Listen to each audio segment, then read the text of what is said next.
really like cute guy, and it's about the time to show what I got. So I asked the girl I admire alone out. But the outcome wasn't not so good. Actually, imagine, can you resist a guy who has a big pair of glasses, skinny, and he tried to play guitar and eat simultaneously? Can you resist him? Of course you can. So the use of a stage determines the distance between you and the audience. Like, next. This is a picture of our TM classroom. Like, the green point is a place that where you can stand. Like, in the beginning, maybe I will walk to there at the podium and speak for my beginnings, and walk to there to speak for my first examples, and walk to there to conclude my first example, and walk to there to deliver my second example, and walk to there to make a final conclusion.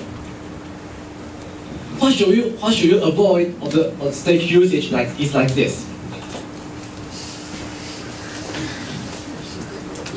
In this way, you are not delivering a speech. You are taking a walk on the stage. And can anybody see my face? I don't believe it. So, first, don't walk on the stage. You need to stand at one position, talk, and move to another position and talk, rather than walking, talking all the time. And second, don't go into the red corner. The very corner of one room is not appropriate.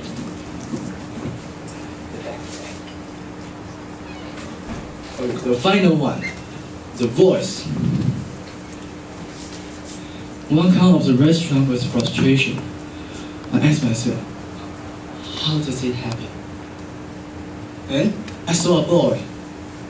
Hey, it's a boy in my class, but what I saw is he's surrounded by a bunch of girls, but he's tall, he is not tall, he's short, and he is not handsome, and he cannot play guitar.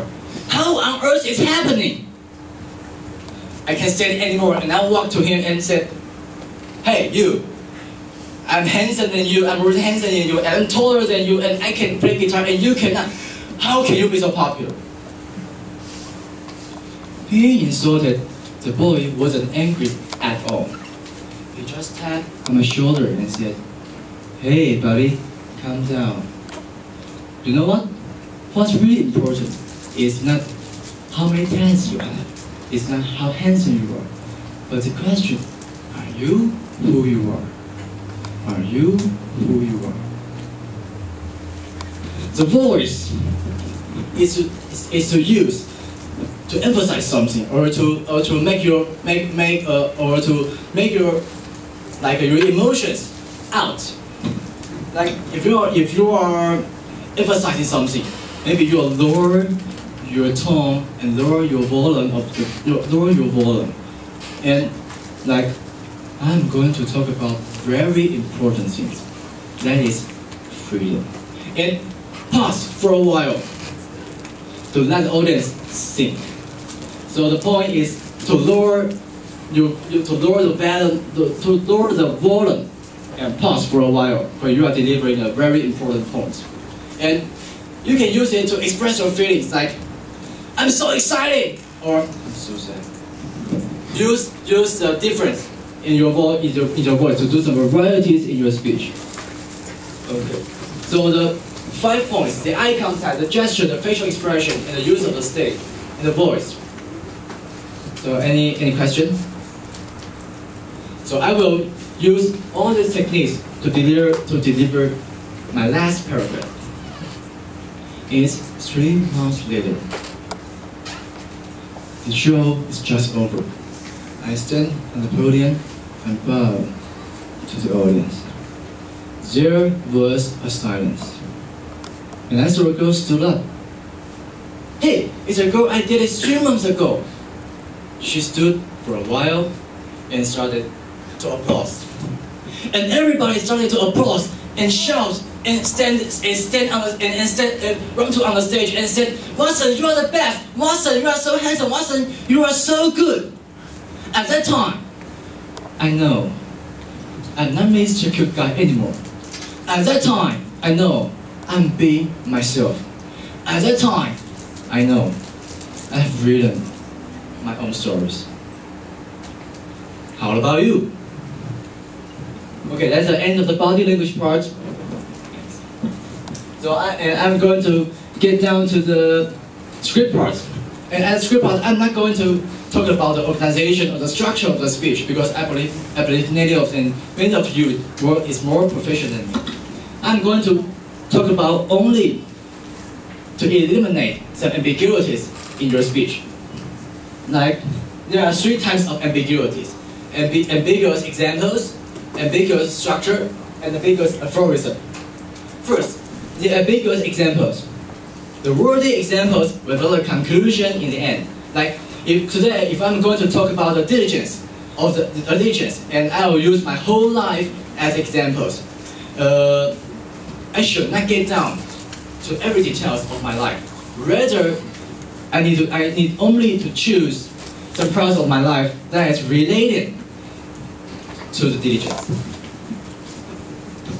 And the wordy examples is that you are not choosing the parts of the examples. You just put all the examples on your speech, and you always need to conclude your examples at the end of the examples. Because if you are not concluded, if you are not make a conclusion, like what did you learn in your speech, you will make a redundant example that it lost its functions to describe, to illustrate your main idea. And then second, ambiguous aphorism. If I'm going to talk about like a diligence, and I use the aphorism like the darkest hour comes from the dawn, or the never do things by half. These 2 aphorisms is used to describe that you need to consist on something. But the diligence is not directly related to the consisting of something. Maybe they are related, but they are not logically directly related. So it makes an ambiguous one. Maybe you can use like a genius is 1% inspiration and 99% perspiration. Because perspiration directly means diligence. So it's logically directly describes diligence. So it's a precise example. And the last one is ambiguous structure, which means it's very easy to understand that you include 2 main ideas and you make a redundant, wordy, ambiguous structure. Because if I'm going to talk about the confidence of the confidence, and I shouldn't get down to the method point, how to gain confidence. I should only talk about the importance of the confidence, because also the method and the importance, they are so related, but there are 2 different topics. And once you get down to 2 different topics in one speech, it's ambiguous. So review again: ambiguous structure, ambiguous aphorism, and ambiguous examples. So it's the end of our workshop, and all these techniques requires one thing: practicing. All these techniques becomes useless if you don't practice well. If you don't get familiar with it, it will just look like